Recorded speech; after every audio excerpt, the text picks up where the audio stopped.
बिस्मिल्लाहिर्रहमानिर्रहीम। अस्सलाम वालेकुम। आज का हमारा लेक्चर है डेवलपमेंटल कोऑर्डिनेशन डिसऑर्डर के ऊपर और ये हमारा डीएसएम की कैटेगरी का लेक्चर नंबर 10 है। Developmental coordination disorder motor disorder की कैटेगरी में आता है। देखें, हम सब नेचुरली ऐसे बने हुए हैं ना कि हम बहुत सी मूवमेंट्स कर सकते हैं, इनको मोटर मूवमेंट्स बोलते हैं। जैसे हम चलते हैं, उठते बैठते, खाते पीते, ठीक है, भागते हैं, चीज़ों का इस्तेमाल करते हैं, जैसे अपने हाथों से कोई चीज़ें उठाते हैं, पेंसिल लेते हैं उससे लिखते हैं, खाना खाना है तो हम चम्मच का इस्तेमाल करते हैं और उसको प्रॉपरली इस्तेमाल करके खाना खाते हैं। या हमने सीढ़ियाँ चढ़नी है, या हमने बैलेंस रखना है। बाइक चलाते हुए आप देखें कि हम बैलेंस रख के चलाते हैं, ठीक है। गाड़ी चलानी है, हमने बैलेंस के तरीके से चलानी है।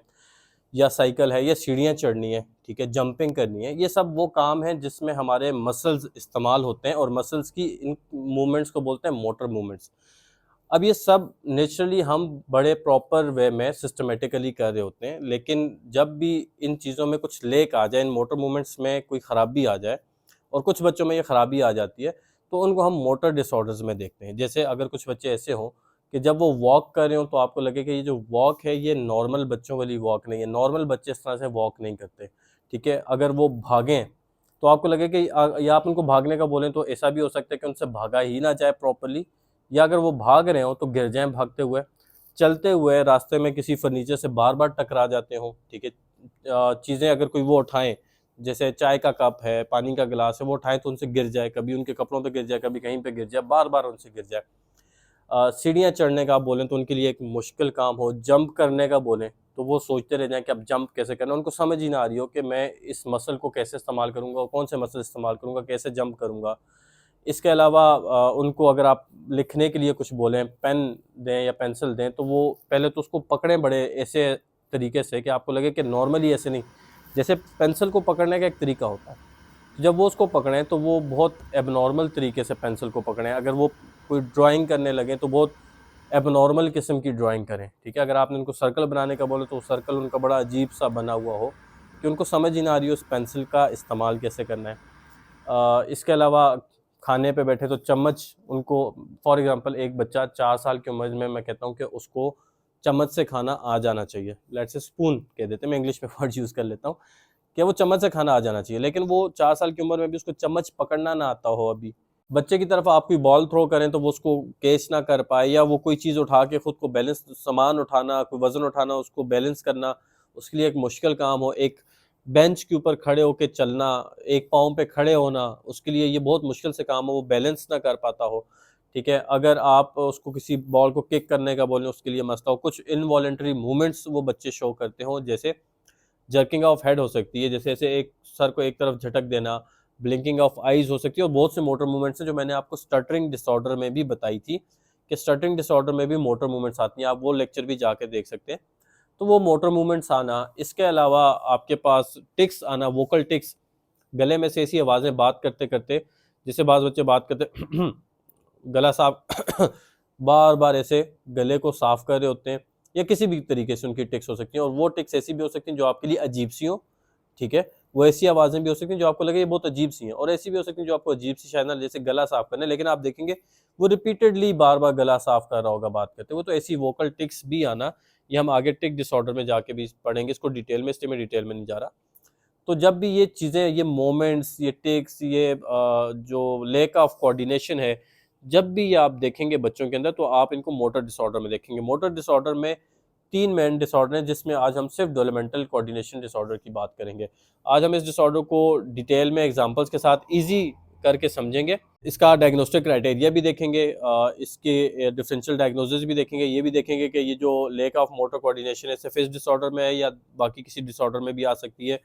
इसके अलावा हम एक डिटेल किस्म की सिम्टम चेकलिस्ट बनाएंगे कि आपके पास अगर ऐसे क्लाइंट आए तो उनमें कौन से सिम्टम देखें। आज की चेकलिस्ट ज़रा डिटेल वाली होगी, और उसके बाद हम देखेंगे कि अगर आपके पास ऐसा बच्चा आ जाए तो उसका ट्रीटमेंट आपने क्या करना है, कौन से टेस्ट आप अप्लाई कर सकते हैं, कौन सा ट्रीटमेंट आप दे सकते हैं, किसको आगे रेफ़र कर सकते हैं कि वो इसका ट्रीटमेंट बाकायदा करे, और कौन सी मेडिकल एवेल्यूएशन कर सकते हैं, और वो जो जिसको रेफ़र करेंगे वो कौन सी थेरेपीज़ जो है वो अपनी इस्तेमाल कर सकता है।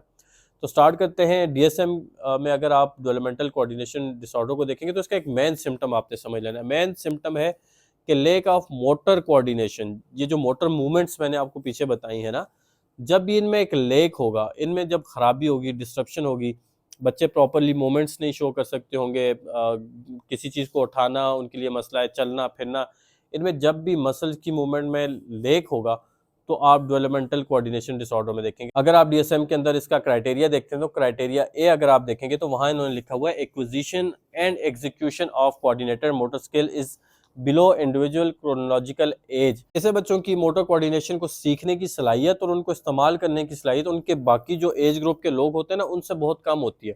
जैसे मैंने आपको बताया कि 4 साल का बच्चा अगर चम्मच से खाना खा सकता है तो ये चम्मच को इस्तेमाल ही करना ना जानते हो, मतलब इनकी जो मोटर मूवमेंट सीखने की आपने बार बार सिखा रहे हैं, पेंसिल पकड़ना सिखा रहे हैं।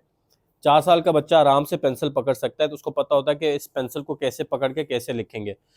तो ये बच्चा 4 साल की उम्र में भी पेंसिल को ना पकड़ना जानता हो और इसका मतलब है कि वो अपनी एज के बाकी बच्चों से उसकी जो मोटर कोऑर्डिनेशन सीखने की सलाहियत है वो बहुत कम है। इसमें आगे लिखा हुआ मैनिफेस्टेड एज क्लमजीनेस। देखें, हम जितनी भी मोटर मूवमेंट शो करते हैं ना वो एक प्रॉपर और स्ट्रेंथ के साथ होती हैं।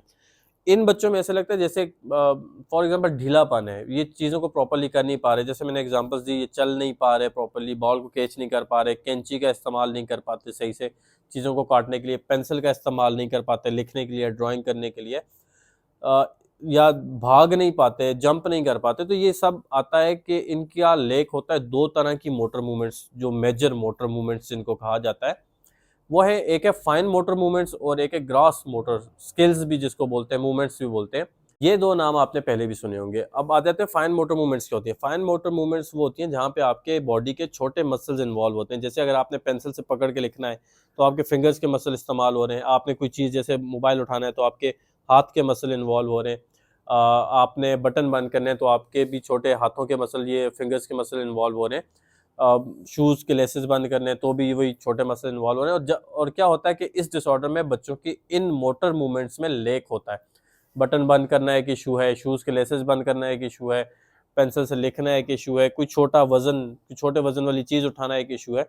तो इनमें एक लेक होता है। दूसरा आ जाता है ग्रॉस मोटर मूवमेंट्स, जिसमें आपकी बॉडी के बड़े मसल इन्वॉल्व होते हैं। जैसे चलने के लिए लेग के मसल्स आपके इन्वॉल्व होते हैं, बड़े मसल्स हैं ये इन्वॉल्व होते हैं, जंप करने के लिए, बैलेंस करने के लिए, एक पाँव पे खड़े होने के लिए। तो ये जब लेक आ रहा होता है तो वो ग्रॉस मोटर मूवमेंट्स में लेक आ रहा होता है। इसके अलावा भी कोई मूवमेंट्स हैं जो इस पहले क्राइटेरिया में आती है, मैं सारी एग्जांपल्स आपको बता रहा हूँ। इसमें अब इसके बाद जो तीसरे नंबर पे आती है वो आती है बैलेंसिंग की।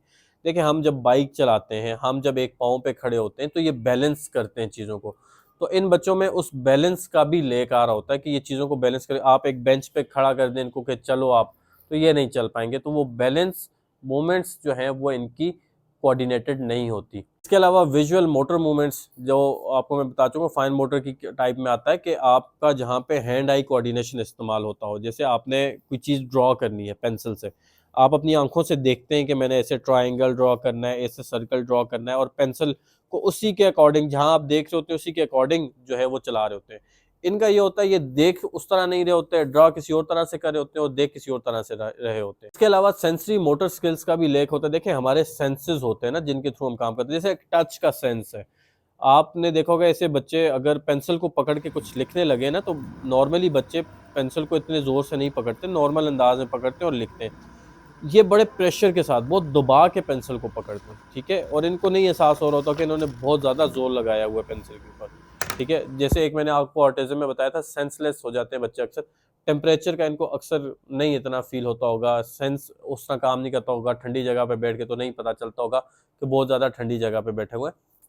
तो सेंसेस का जो कोऑर्डिनेशन है वो भी लेक कर रहा होता है। इसके अलावा बायोमैकेनिकल स्किल्स भी लेक कर रही होती हैं। बायोमैकेनिकल स्किल्स में क्या होता है, जैसे आप कोई वजन उठाते हैं तो आप सीधे खड़े होते हैं, आप बैठे हुए, अब जैसे मैं बैठा हूँ तो मैं ऐसे बैठा हूँ, सीधा पोस्चर है मेरा, बैठने का एक पोस्चर है, खड़े होने का एक पोस्चर। तो इनका पोस्चर जो है ना वो इनकी सिचुएशन के अकॉर्डिंग नहीं होता, वहाँ पे उनका जो कोऑर्डिनेशन है वो लेक कर रहा होता है। सारे जो मैं आपको सिम्टम्स बता रहा हूँ ना, ये शायद अभी आपको मुश्किल लग रहे होंगे, लेकिन जब हम सिम्टम चेकलिस्ट बनाएंगे इनको मैं बहुत आसान करके बहुत डिटेल में आपको बताऊंगा। इसके बाद आप देखेंगे ना, अगर क्राइटेरिया बी, वहाँ इन्होंने लिखा हुआ जो मोटर स्किल में डेफिसिट हमने बात की ना, क्राइटेरिया में फाइन मोटर स्किल्स में डेफिसिट हो, ग्रॉस मोटर स्किल्स में डेफिसिट हो, सेंसरी स्किल्स में डेफिसिट हो, बैलेंसिंग में डेफिसिट हो, ये डेफिसिट इनकी डेली लाइफ एक्टिविटी को डिस्टर्ब कर रहा है। डेली लाइफ एक्टिविटीज़ क्या है, डेली लाइफ एक्टिविटीज़ में जैसे उन्होंने अपनी ड्रेसिंग करनी है, उनको ड्रेसिंग करने में मसला आता हो, बटन बंद करने में मसला आता हो, खाना खाना है उसमें मसला आता हो, पर्सनल हाइजीन का जैसे उन्होंने ख्याल करना है, वो इनके लिए एक बहुत मुश्किल काम है। और इस सब कामों में ना उसको किसी असिस्टेंट की ज़रूरत होगी, कोई उनकी मदद करेगा तो वो ये काम कर पाएंगे।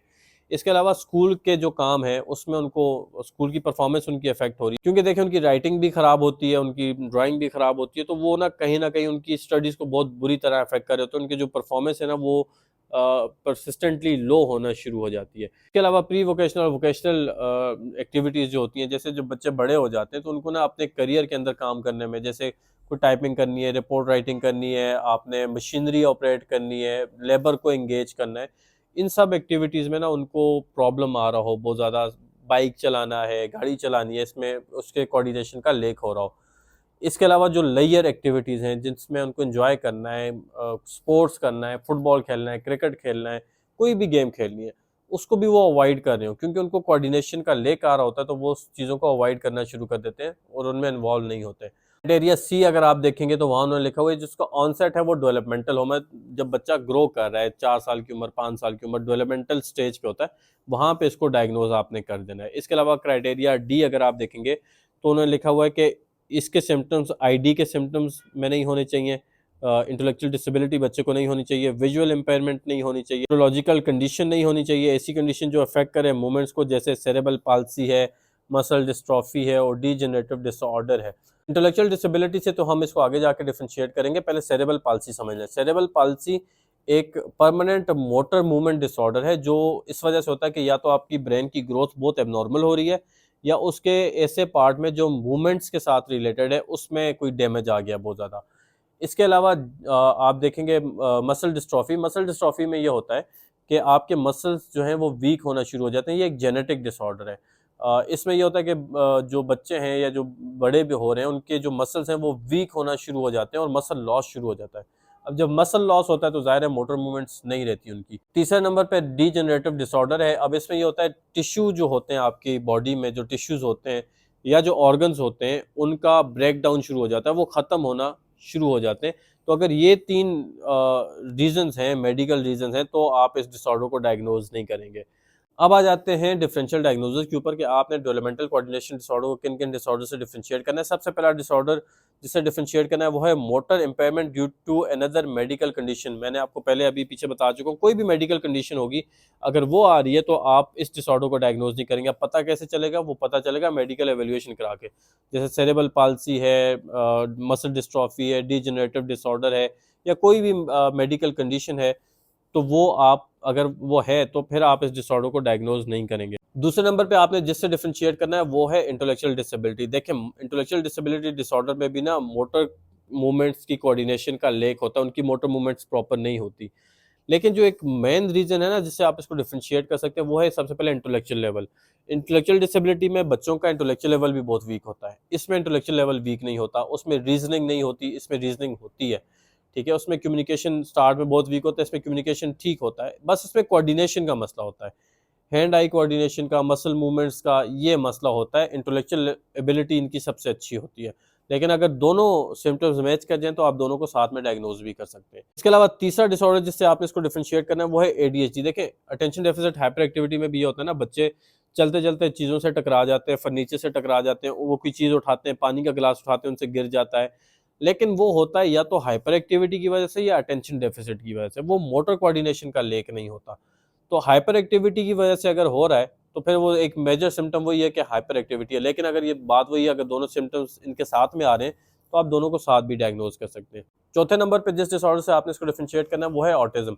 ऑटिज्म के बच्चे भी अगर आप देखेंगे तो आपको लगेगा कि उनमें मोटर मूवमेंट्स का लेके, और पॉसिबिलिटी है कि उनमें हो, ये दोनों डिसऑर्डर साथ में भी आ सकते हैं, एडीएचडी जैसे और ये साथ में आ सकते हैं, आईडी और ये वाला डिसऑर्डर साथ में आ सकते हैं, तो ऑटिज्म के साथ भी ये कोमॉर्बिड हो सकता है। अब आप डिफरेंशिएट कैसे करेंगे? आपने फैक्टर्स आइडेंटिफाई करने हैं। ऑटिज्म के बच्चों का अक्सर ये होता है कि वो उनका इंटरेस्ट नहीं होता किसी एक्टिविटी के अंदर, प्लेइंग एक्टिविटी के अंदर, फिक्सेटिव इंटरेस्ट होते हैं उनके, इनके फिक्सेटिव इंटरेस्ट नहीं होते हैं, इनके इंटरेस्ट ओपन होते हैं, बट ये इसलिए पार्टिसिपेट नहीं कर पाते, जैसे क्रिकेट खेलना है, फुटबॉल खेलना है, 5-10 लोगों के साथ मिलके खेलना, ऑटिज्म वाले 5-10 लोगों के साथ नहीं खेलते, ये खेलते हैं, लेकिन ये इसलिए नहीं खेल पाते क्योंकि इनका मोटर कोऑर्डिनेशन का लेक होता है। आपने ये देखना है अगर ये नहीं खेल रहे तो क्यों नहीं खेल रहे, कोई हेजिटेशन है, कोई शाइनेस है, कोई एम्बेरसमेंट है, लो सेल्फ स्टीम हो गई हुई है, अगर आप उन फैक्टर्स को रिमूव कर देते हैं और फिर वो उनके साथ खेलता है लेकिन उसका मोटर कोऑर्डिनेशन का फिर भी लेके, तो आप इस डिसऑर्डर को डायग्नोज करेंगे। इसके बाद पांचवा डिसऑर्डर जिससे आपने इसको डिफरेंशिएट करना है वो है जॉइंट हाइपर मोबिलिटी सिंड्रोम।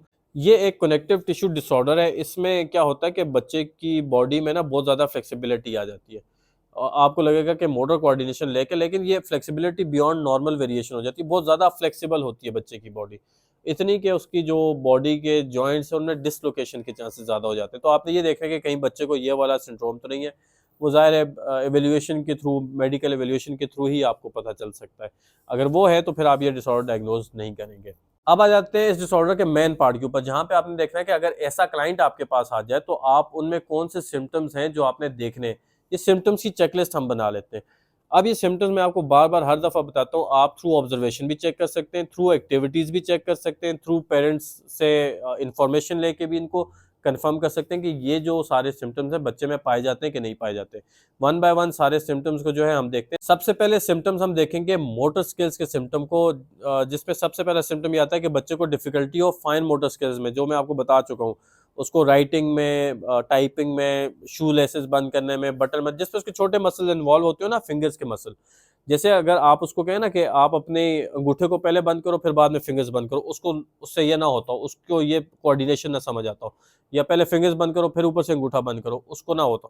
आप ऑटिज्म के बच्चों को अक्सर देखें, आप उनसे कहेंगे मुट्ठी बंद करो, वो किसी भी तरह नॉर्मल तरीके से बंद करें, आप कहेंगे पहले अंगूठा बंद करो, उनके लिए मसला हो जाएगा। तो ये motor skills, fine motor skills में डिफिकल्टी आती हो, पहला सिम्टम आपने ये देखा। दूसरे नंबर पे आपने देखना है कि उसको ग्रॉस मोटर स्किल्स के अंदर भी डिफिकल्टी आती हो। जैसे आप उनको रनिंग करवा के देख सकते हैं कि वो कैसे भाग रहे हैं और आप देखते हैं कि कोऑर्डिनेशन है रनिंग में कि नहीं है, भागते भागते गिर तो नहीं जाते हैं ज़्यादा। जंपिंग करवा सकते हैं एक सेफ एनवायरनमेंट के अंदर, जहाँ पर उनको चोट वगैरह ना आए, जंपिंग करवा के देख सकते हैं। कैचिंग, बॉल कैच करवा के देख सकते हैं, ठीक है। थ्रो करवा के, किक करवा के देख सकते हैं कि किसी चीज़ को किक मार के देखो। तो ग्रॉस मोटर स्किल्स आप देखते हैं कि वो बड़े मसल्स को भी जो है वो प्रॉपर्ली इस्तेमाल कर रहे हैं कि नहीं कर रहे। तीसरे नंबर पे आपने देखना है कोई ऑकवर्ड और क्लमजी मूवमेंट्स तो नहीं शो करते वो लोग। चौथे नंबर पे आप देखेंगे पुअर कोऑर्डिनेशन और बैलेंस तो नहीं है। जैसे मैंने आपको पहले भी कहा था, एक बेंच पे चला के देख सकते हैं बच्चे को कि वहाँ पे वो बैलेंस रख के चलता है नहीं चलता। एक पाँव पे खड़ा करके देखें। जैसे मेरे पास एक बच्चा था, ऑटिज्म का था, उसकी मोटर मूवमेंट्स लेग करी थी, तो मैंने उसको कहा कि आप अपने एक पाँव पे खड़ा हो जाओ।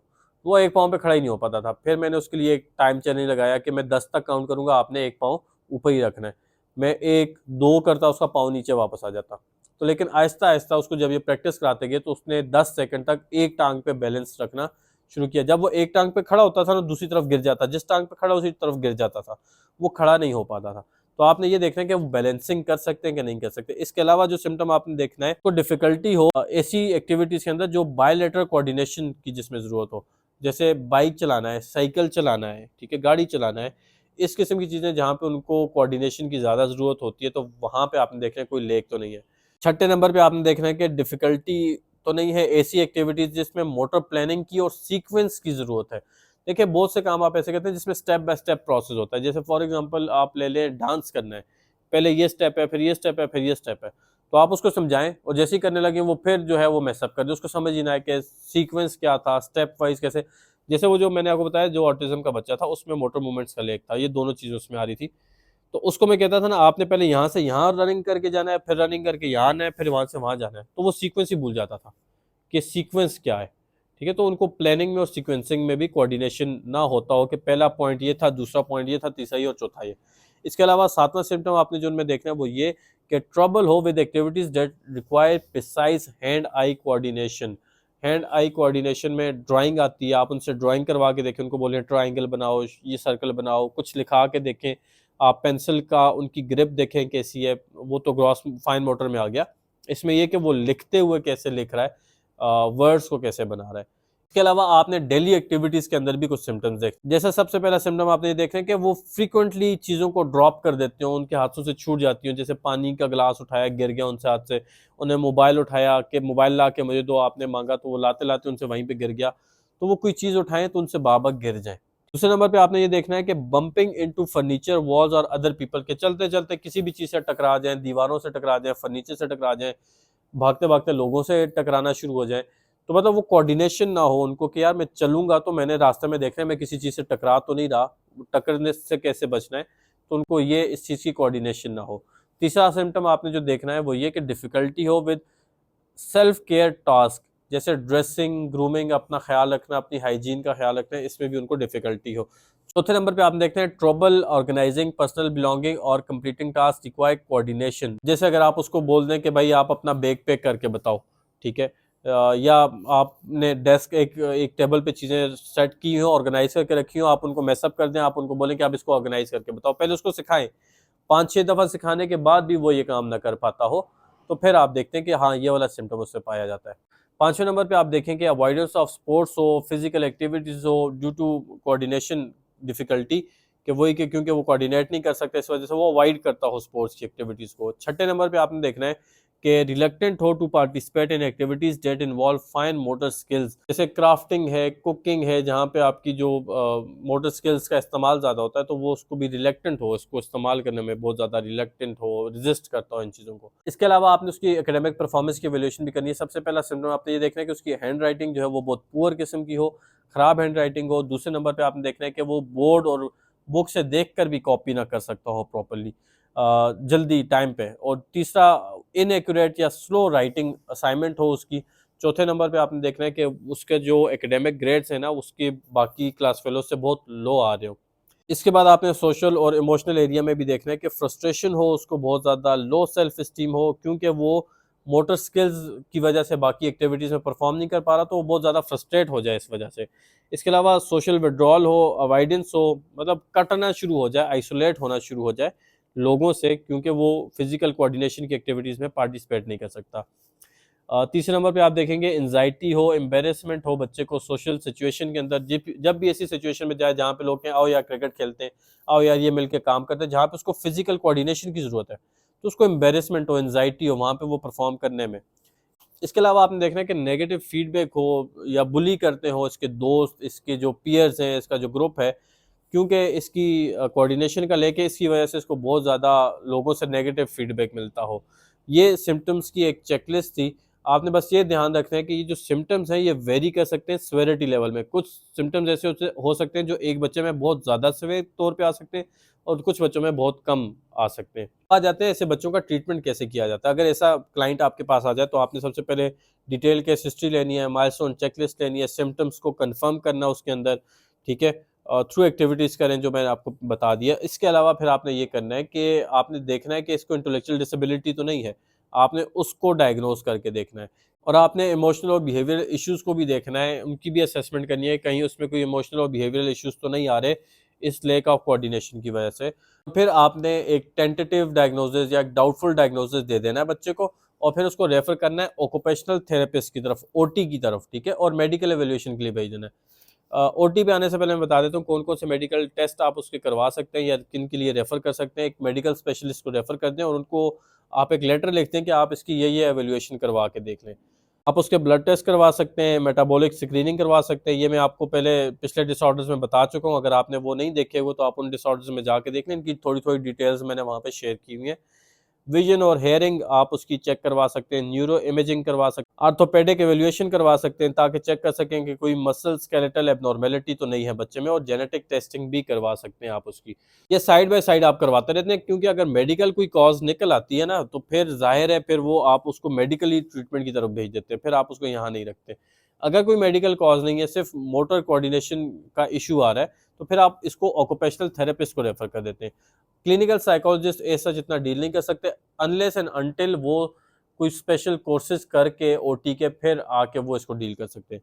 अब ऑक्यूपेशनल थेरेपिस्ट जो है वो हेल्थ साइंसेज की फील्ड के साथ रिलेटेड होता है, जो बच्चों की फिजिकल हेल्थ पे भी काम करता है, इमोशनल कॉग्निटिव हेल्थ पे भी काम कर सकता है, ठीक है? उसका भी स्पेशलाइज होना ज़रूरी है, साइकोलॉजी की फील्ड के अंदर किसी हद तक होना ज़रूरी है। वो मुख्तलिफ़ किस्म के टेस्ट भी इन पे अप्लाई कर सकते हैं, टेस्ट आप भी अप्लाई कर सकते हैं, बट आई सेड कि आपने अगर स्पेशल कोर्सेज नहीं किए तो आप नहीं कर सकते।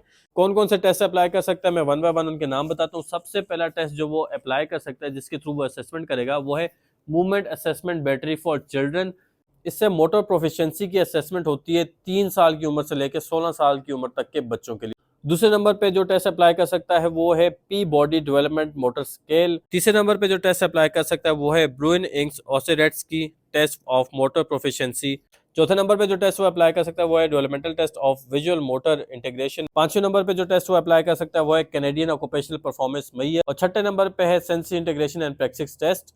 ये 6 वो टेस्ट हैं जो एक ऑक्यूपेशनल थेरेपिस्ट अपनी एवेल्यूएशन के दौरान यूज करता है, और जब वो एवेल्यूएट कर लेता है तो उसके बाद उसकी मर्जी होती है वो कौन सी थेरेपीज को चूज करता है, प्रायोरिटाइज करता है, कौन से मसल्स को पहले बेहतर बनाना है उसने। अब स्पेसिफिक थेरेपीज पे तो मैं नहीं जाऊंगा, मुझे जो जो चीज़ें पता है मैं वन बाय वन वो आपको बताऊंगा, आप उसको अपने पास नोट कर सकते हैं। ऑक्यूपेशनल थेरेपिस्ट सबसे पहले अपने सेशन में करता किस चीज़ को टारगेट है, वो देखता है कि हैंड राइटिंग प्रैक्टिस हो, देखता है कि फाइन मोटर एक्टिविटीज़ और ग्रास मोटर एक्टिविटीज़ में इंप्रूवमेंट आए ज़्यादा से ज़्यादा। अब वो कौन कौन सी एक्सरसाइजेस कराता है, जैसे कोर स्ट्रेंथनिंग कराता है, बैलेंसिंग कराता है, कोऑर्डिनेशन ड्रिल्स कराता है, हैंड आई कोऑर्डिनेशन कराता है, विजुअल मोटर इंटीग्रेशन पे जो है वो बहुत ज़्यादा काम करता है, मोटर प्लानिंग टास्क करवाता है और एडॉप्टिव स्ट्रेटजीज जो है वो सिखाता है। कुछ सेंसरी इंटीग्रेशन थेरेपी की कुछ टेक्निक्स हैं जो वो यूज़ करता है, जिनमें स्विंगिंग है, डीप प्रेशर है, ब्रशिंग है, सेंसरी डाइट है, डिसेंटिसाइजिंग टेक्निक्स हैं, सेल्फ रेगुलेशन है, इन्वायरमेंटल मॉडिफिकेशन उसको करवानी पड़ती है, इमोशनल और बिहेवियर थेरेपी अप्लाई करनी पड़ती है, और आईईपी भी बनाना पड़ता है। ये वो सब चीज़ें हैं जिनको ना मैं पिछले डिसऑर्डर्स में थोड़ा थोड़ा आपको एक्सप्लेन कर चुका हूँ, इसलिए मैं इनकी डिटेल्स में नहीं जा रहा। टेक्निक से मैंने आपको सिर्फ थोड़े थोड़े नाम बताए जो मुझे पता थे। आपको कुछ पता हो तो मेरे साथ ज़रूर शेयर करें कमेंट्स की फॉर्म में, सोशल मीडिया प्लेटफॉर्म हमारे जितने भी हैं वहाँ पे जाके हमसे शेयर कर सकते हैं। कोई सवाल है तो आप हमसे ज़रूर पूछ सकते हैं। इंशाल्लाह आपसे नेक्स्ट लेक्चर में मुलाकात होगी। तब तक के लिए अल्लाह हाफिज़।